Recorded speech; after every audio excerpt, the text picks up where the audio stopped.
Teka n'umunezero ntangere vyo gusubira kubana namwe banywanyi mukurikira amakuru n'ibiganiro tubandanya gushikiriza misi yose kuri iyi mbonesha kure y'Umuhuza TV. Aho muri hose ndabahaye kaze muri uyu mwanya w'amakuru agezweho. Turi kuwa mbere ku itariki ya 16 Gitugutu 2023, tukaba tugiye kwibanda ku nkuru imwe rudende.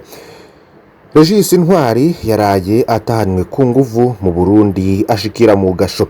Abiwe basaba ko akingirwa kandi akarenganurwa. Regis Ntwari n'umurundi w'imyaka 28 yasanzwe aba mu gihugu c'Ubuganda, ahari urugo rwiwe, ubundi avuka mu Gihosha mu gisagara ca Bujumbura, ariko amamuko y'abavyeyi akaba ari mu ntara ya Kirundo. Ejo yaheze indege ya Air Uganda yashitse ku kibuga c'indege Bujumbura irimwo Regis Ntwari aherekejwe n'abapolisi babiri b'Ubuganda. Abo ni mu gihe abiwe be n'abaharanira agateka ka muntu bariko baratabaza ku mbuga ngurukana bumenyi basaba ko yokingirwa, cane basaba ko igipolisi co kubaha ingingo ya sentare nkuru ya Kampala yabuza ko Regis Ntwari arungikwa mu Burundi atumvirijwe n'ubutungane. Byari bitegekanijwe ko yumvirizwa ku igenekezo ya 18 Gitugutu 2023, bikaboneka ko hariho abihutishije kumujana mu Burundi batinya ko yumvirijwe atoba kirungitswe. Regis Ntwari yaraye mu gashoka police judiciaire kwijabe. Ese Regis Ntwari yoba azira iki? Ese yoba yarabikoze gute?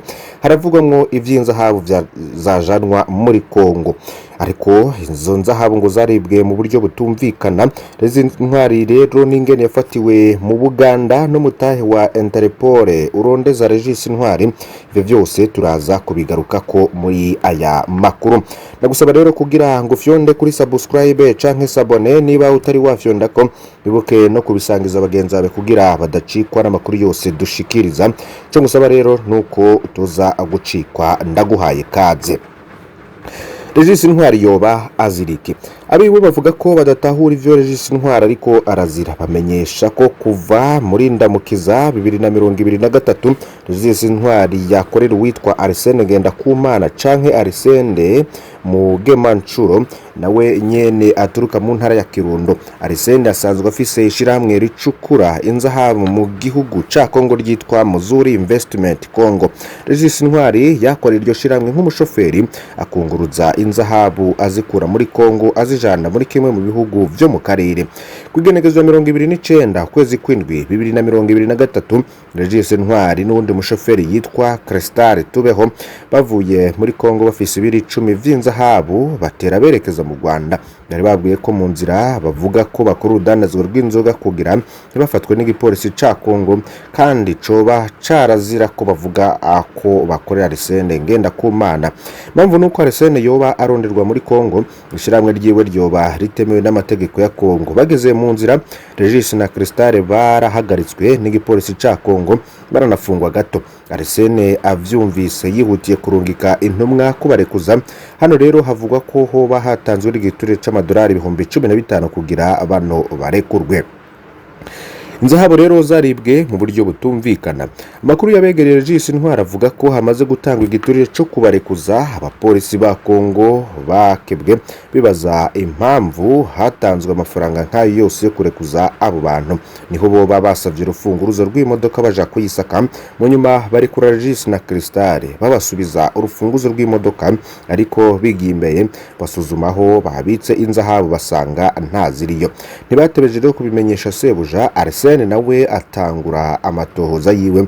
Regis na Cristal bajabuka mu Rwanda. Regis Ntwari acabandanya mu Buganda kuraba umuryango.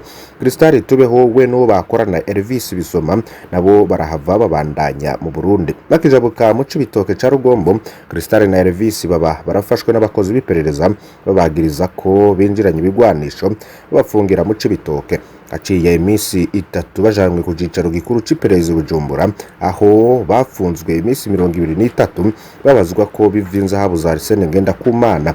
Kwa 20 kwezi kw'icenda 2023, Cristal na Elvis binjiye ibohero rikuru rya Mpimba. Regis Ntwari rero yafatiwe mu Buganda. Ingene vyagenzerekana vyo tubigarukeko. Abegereye Regis Ntwari bavuga ko Arsene Ngendakumana yagerageje gufatisha Regis Ntwari mu Rwanda biranka bakamwishura ko u Rwanda rudashobora gufata umuntu ku caha cakorewe ku butaka bwa Kongo. Arsene acaha agerageza kumufatisha mu Buganda. Aho rero yarafashwe ariko abapolisi bamwumvirije basanga ivyo ariko aragirizwa ntibishobora gukurikiranwa mu Buganda. Aho no Arsene yoba yaciye amenyesha ko inzahabu zibwe zari zibanki ya Repubulika y'u Burundi. Regis Ntwari arumirwa ati jewe sinigeze nkorera leta y'u Burundi kandi nanizo nahora njana mu Burundi. Arsene rero yabwiwe ko ico kibazo gikwiriye kujanwa mu gipolisi mpuzamakungu Interpol. Mutahe rero wa Interpol urondeza Regis Ntwari nawo waratanzwe kwigenekezo 13 kwezi kw'icenda 2023 gushikiriza amanza kizigenzo Repubulika y'u Burundi. Ronald Manirakiza yasohoye umutahe mpuzamakungu nomero ubusa 41 karongo 2023 rondeza Regis Ntwari mu ndwi iheze. Regis Ntwari yarahagaritswe n'igipolisi c'Ubuganda bumuburanira caritwara asaba ko sentare itoha agaciro uwo mutahe rondera Regis Ntwari kuwa 13 kwezi kw'icumi 2023. Camanza Boniface wa Mala wa sentare nkuru ya Kampala shinze ko Regis Ntwari adashobora kujanwa mu Burundi mbere yuko sentare mwumviriza ku wa 18 kwezi kw'icumi 2023. Ngengo ndi abapolisi b'u Buganda baraye barenze ko bajana Regis Ntwari kurira indege imusubiza mu Burundi.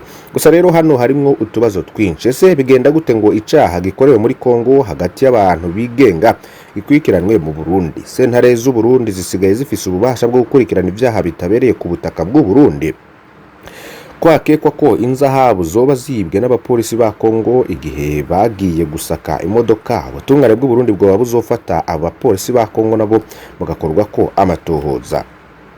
Ikindi kibazo, Arsene Ngendakumana canke Arsene Mugemanchuro yavugiye mu Buganda ko inzahabu zibwe zari inzahabu zibanki nkuru y'u Burundi BRB. Ese BRB yoba igizaho ikora urudandazo rw'amagendo igakora na societe itemewe n'amategeko? Regis, Crystal na Elvis bazoca bitwa abakozi ba BRB. Bega ubutungane bw'u Burundi busigaye bukingira fraude. Abibanye mu rudandaza rutaciye mu mategeko baca baja gutunganirizwa na sentare. Canke ni diri rya Dieudonné Murengera Ntwari yahora atwara BRB. Hano haca haza n'ikibazo gikomeye cyane. Umushikiriza amanza kizigenzo Repubulika mu mutahe mpuzamakungu wo gufata Regis Ntwari bagirije ko yivye bingana n'amadolari amajana 630. Ni ukuvuga ko amafaranga y'amarundi arenga miliyaridi 2 n'igice. Mutahe wa Ronald Manirakiza atana hamwe avuga ko izo nzahabu ari iza BRB. Arsene Mugemanchuro avugwa ko yari yasanzwe ari inshuti ya Dieudonné Murengera Ntwari yahora arongoye banki nkuru y'igihugu. Arsene yavuze ko inzahabu zibwe zari iza BRB. Mundira asigara yibaza ko izo nzahabu zitoba zahora zigurwa mu mafaranga y'agaciro ava muri BRB. Ayo mafaranga rero ba yosoka ku izina rya BRB canke abategetsi yasohora bakaja kuyakoresha urudandaza rwabo. Ese vyo babirimwo mu byafunze Dieudonné Murengera Ntwari? Rero nta nyishu dufise. Bega hano umuntu umenya gute wivye nzahabu mu gihe mu rugendo habayemwo imirwi myinshi?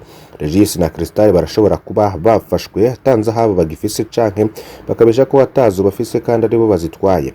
Abapolisi ba Kongo barashobora kuba koko aribo bazitwaye. Sene Mugemanchuro rero arashobora no kuba hari we yatumye abapolisi ko bazimutorera mu gihe yarubika amafaranga yitwa ayo kugombora Regis na Crystal. Nari ryari amafaranga atari make gufungisha Regis, Crystal na Elvis biraheze bikaboneka nk'intumbero yo kwiyeza ku bategetsi ba BRB. None ukuri kuwivye izo nzahabu kuzomenyekana gute? Parike y'u Burundi izotohoza gute icaha co muri Kongo? Turindire rero turabe iyo bizohera. Hagati aho kugira ngo basaba ko ubuzima bw'uwabo bukingirwa hanyuma n'ubutungane bugakora neza akazi kabwo ataguhengama. Bimwe mu vyemezo vy'iyi nkuru nkagiye mubibona muri iyi video. Harimo rero mitahe yo gufata Regis Ntwari. Ni mutahe rero wasohowe na Ronald Manirakiza mushikiriza amanza kizigenza wa Repubulika y'u Burundi. Hari insiguro rero zatanzwe na Ronald Manirakiza kuri ico co gufata abo bantu. Hari n'ingingo rero y'umucamanza Boniface wa Mala akorera sentare mu gihugu ca Uganda. Sene Mugemanchuro Ngendakumana nuwo mubona mwisanamu. Nivyinshi rero tubandanye no kubatoreza kuri inkuru kugira ngo muzobimenye uko bizogenda. Bitandukanye byatanguye mu Burundi. Eka aya makuru tuyabandanirize mu gihugu ca Israel. Intambara hagati ya Israel na Palestina ari inkomoko n'ingaruka ku bari kure n'abari hafi. Mu Burundi rero ibiciro vy'ibitoro biheruka kuduzwa ku nshuro igira gatatu muri uno mwaka wa 2023. Kuri inshuro n'umushikiranganje abijejwe yatanze insiguro ko iryo duzwa rikomotse ku ntambara iri kibera mu birometero birenga ibihumbi 3,900 hagati ya Israel na Palestina. Kadusubira gato rero mu kabajende k'iyo mishamirano. Nkomoko rero y'intango y'iyo mishamirano, amatati nyezina yagiye kwaduka hagati y'umwaka w'igihumbi 1918 n'uw'igihumbi 1948. Ni ukuvuga imyaka 30 Ubwongereza bwamaze bukolonije akarere karimwo Palestina. Muri iyo myaka yose ngoma y'Ubwongereza yahimirije cyane abanya-Israel kuja kuba mu karere ka Palestina, gutyo bagira umuce utari muto w'abanyagihugu baho. Nuko rero mu myaka y'igihumbi 1940 imishamirano yaradutse hagati y'abanya-Palestina n'abimukira b'Abayisiraheli. Bamwe bati tuviyeho, abandi bati hano ni iwacu ntaho tuja. Izo mpari rero zirakomeza kugeza aho mu gihumbi 1947 Ubwongereza bwasavye ni gufata ingingo kuri ico kibazo. Muri Munyonyo mu gihumbi 1947 umuryango wa ONU uremerewe cane n'Abanyamerika uca ufata ingingo yo kugabura Palestina mu mice ibiri, igice c'Abarabu n'igice c'Abayahudi. Hacerera amezi 4 ku wa 15 Rusama 1948 ONU ica itanga urusha rwo ko habaho leta ya Israel ku butaka bwahoze ari ubwa Palestina. Kuva uwo munsi nyene inteko z'Abarabu zifata ibirwanisho ngo zije kwiruka kuri abo Bayahudi na leta yabo ku butaka bwa Palestina. Nkuko rero vyanditswa n'umwanditsi Sabri Jerihis, ku bw'iyo ntambara ibice 78% vy'ubutaka bwa Palestina vyaguye mu minwe y'Abayahudi. Na Palestina rero barashwiragira bahungira mu bihugu bibanyi. Palestina isigarana ibice 22% gusa, ariko harimwo n'akarere ka Gaza. Kuva ico gihe rero abanya-Palestina bahunze bagumana muri agatima ko gusubirana ubutaka bwabo bakagahanahana urunganwe ku rundi. Abanya-Israel nabo bagasangira icizerwa c'uko Palestina ari akarere kegukira ihanga ry'Abayahudi, ari naco gituma amakungu agerageza guhuza impande zompi bikayata kuw'amazi. Nabiruko rero kw'iryo njyane zagiye ziraduka muri kahise, harabaye n'ibiganiro vyashizeho amasezerano y'amahoro hagati y'ivyo bihugu bibiri, ariko bigahera aho nyanzwe. Ikibazo rero kihari ubu, izi ntambara ziheruka kwaduka ubu zizoherera he? Ico bikoze ku bari hafi ya Gaza n'abari kure tweze ziradukoraho. Mu yindi nkuru rero hari abaraye bagize ibirometero 300 kwikinga kuva i Bujumbura gushika i Kigali. N'umugwi w'abarundi basanzwe binonora imitsi bakoresheje ikinga. Umugwi wabo witwa Zinduka Club. Kuva rero ku wa gatanu hari uwo mugwi w'abarundi barenga 200 bihaye ihangiro ryo gushika mu gisagara c'e Kigali mu minsi ibiri, no kuvuga ibirometero 300. Gikorwa bakoze cari gifatanye n'umutima w'ubuntu mu guhimiriza ku ndwara yitwa autisme. Mu Kirundi rero nta jambo twaronse twifashisha, sanzwe yitabwaho n'ikigo kimwe gusa mu Burundi citwa Talita Kum muri Yaga. Nkuko ico kinyamakuru rero kibivuga, bigeze kwakira n'ubayagira kuri iyo ndwara. Abo barundi rero nijoro baraye bashitse mu Rwanda isaha 12 z'umugoroba n'igice. Bene b'Abanyarwanda banyonga amakinga nabone babakiriye ku mpaka bifatanya nabo ico gikorwa. Muri bo rero batari bake mu Burundi bari irya mbere bakoze urwo rugendo ku makinga, ndetse harimwo urwo rugendo ku makinga ndetse harimwo n'umunigeme. Bose rero ku rugendo bati ntiducika intege, dutegerezwa gushigikira igikorwa kitoroshe ikigo Talita Kum gikora.